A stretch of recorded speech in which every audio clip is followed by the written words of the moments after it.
Arsenal protecting the Hale legacy. Arsenal protecting the future. That's what needs to happen, and that's what they're doing with the signature or incoming signature of Ethan Nwaneri, man. That deal for a new contract. There was some little talks, there was some little rumblings. Chelsea might be sniffing around. Arsenal said, nope, we ain't on that.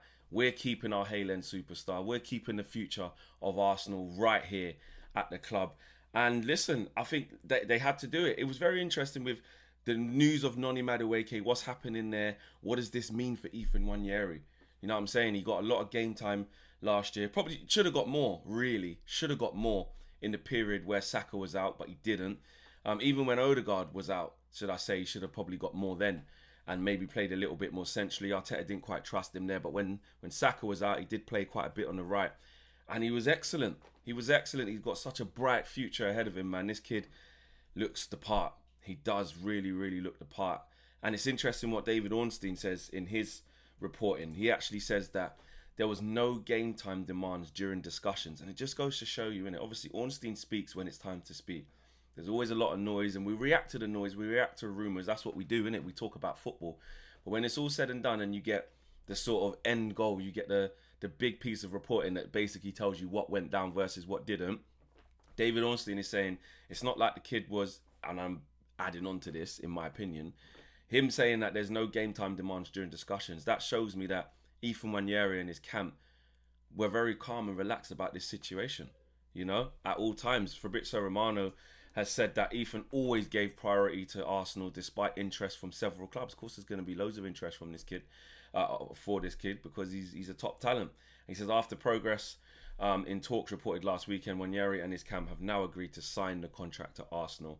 And a little bit of extra from David Ornstein. He says Arsenal are in the final stage of talks over a new contract for Nwaneri. Major interest from Premier League and abroad, but the 18-year-old always prioritised staying at his boyhood club. So you listen, Arsenal fans, you'll be in the comments saying was never even a problem, was never even a thing, was never even a contemplation of yours that Ethan Nwaneri would be leaving Arsenal right now. You always felt that this deal would get done and this contract renewal would get done, which is a fair assessment, I think. But though the only thing I would say is until they're kind of done with these young players, they're kind of not done yet. Do you know what I'm saying? There's always, well, if you don't get together now, you know, that's looking like someone can come in January and then all of a sudden a foreign club's involved and he signed a pre-contract, or you've just got the noise around it. The team kicks on very, very quickly. New signings come in, they play very well. And all of a sudden, for a young player who does want to get game times and minutes, even though it's his boyhood club, is thinking, where do I fit in? What's my role in this team? And Arsenal is looking kind of star-studded now. You're going in the right direction. So I think it's a massive plus. And then when you look at the business that Arsenal are doing this summer, I mean, this isn't signed, sealed and delivered yet, but it's all but. You know, they've locked down Miles Lewis-Skelly as well. Got him down to a new contract. I think Saka had a new contract not long ago, but he could probably do with an extension soon. Gabriel signed a new deal, so you locked him down. I think Saliba's the next one, isn't it? You want to kind of look at what's going to happen there. But the guys that you're locking down for the future are the right guys, man. They're the right guys. I mean, you can't go wrong by, you know, creating a nucleus of Miles Lewis-Skelly and Ethan Nwaneri and players like this and Gabriel and these top draw players, man. You know what I mean? Arsenal, that is the right thing to do, secure the future. And you got a high production line in Hale. You know what I mean? Fantastic players come out of there. It's one of the best academies in the country. So big up to Ethan Nwaneri for getting that over the line. It's exciting, man. I think it is interesting to see he didn't have any questions basically about game time. It means he's happy to just buy this time, keep working hard. He trusts in the project, he trusts in the manager. And of course, he's at his boyhood club. There's nowhere better for him to be right now, is how he sees it. Now, football can change very, very quickly. What's Ethan Nwaneri? 18, I think? Correct me if I'm wrong. If he's 18, you know, he's burst onto the scene year before last when he got his debut at 15, didn't he, at Brentford, I remember. And people were saying, you know, some of the pundits were trying to say that was a token gesture and this, that and the other. It weren't no token gesture, mate. His pathway was clear. The kid's good. The kid's very, very good. He's strong, he's quick, he's got great left foot on him. you can't say he shades of Saka, but the way he kind of cuts in sometimes, he does give you that vibe. But I think he can play centrally as well, man. He's a clever kid. He's clever on the ball. He's got a nice touch. And he's kind of, I don't know how Arsenal are doing it yet, because the same with Miles Skelly. It's like, these guys are men already. Do you know what I mean? They ain't even finished growing yet. These are teenagers, but they're so strong and they just look powerful. They're not getting bullied off the ball much, for considering how young they are. Especially Lewis Skelly. He's on a different level, different planet. But that physicality that they have, especially in the case of Ethan Nwaneri, because we're talking about him now, it's mad. I don't know how someone so young. It's amazing to see these young kids playing not just men's football, because there's, what I'm saying, there's men's football and then there's the Premier League. And not just the Premier League, then there's playing at one of the top teams that week in, week out, there's massive pressure to deliver.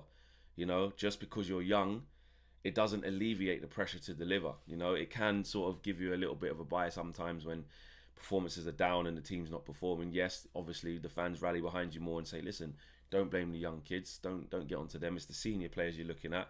But in terms of if you're going to play for Mikel Arteta, you're going to play in the Premier League, you're going to play for Arsenal, where the aspirations are, and they are close to doing it. Yeah, the aspirations are to win the Premier League, to win the Champions League. That's what they're there for, and to win honours now, not in the future, not wait till these players cook, wait till they develop. Now, when there's that type of pressure, man, I don't care. When you're young, that's a big weight on your shoulders, and only the truly remarkable kids can brush that type of pressure off. And the way he plays the game, he's very early in his development. Of course, he's raw in loads of areas and needs to work on loads of things. He's 18. But the way he plays the game already is like he's way more experienced than he actually is. And the fact that, like I said, David Ornstein and Fabrizio Romano are saying, big interest from teams abroad and the Premier League already. Do you know what I mean? Ethan Nwaneri hasn't even had a full season, of playing, of a straight first team player. The season before last, I remember he got that debut at Brentford. And I don't know how many games he played after that, but I remember him having a few sub appearances then.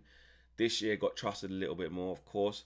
If Arsenal didn't have the injuries they would have had, would we have seen as much of him as we did? I remember the couple of assists he got. Was it a goal and assist against Leicester? He set up Marino. I remember watching that game when it was like the first game again, or one of the first games, or an important game where, they had to make things work. Marino had to go up front. You had to start, like I said, Nwaneri on the right and stuff because Saka was out and that. So no, I think it was just after Havertz got injured and it was like the final, not final no, but Arsenal fans were like, oh my God, what are we going to do? And then, I think that's when Marino come off the bench in it and went up front.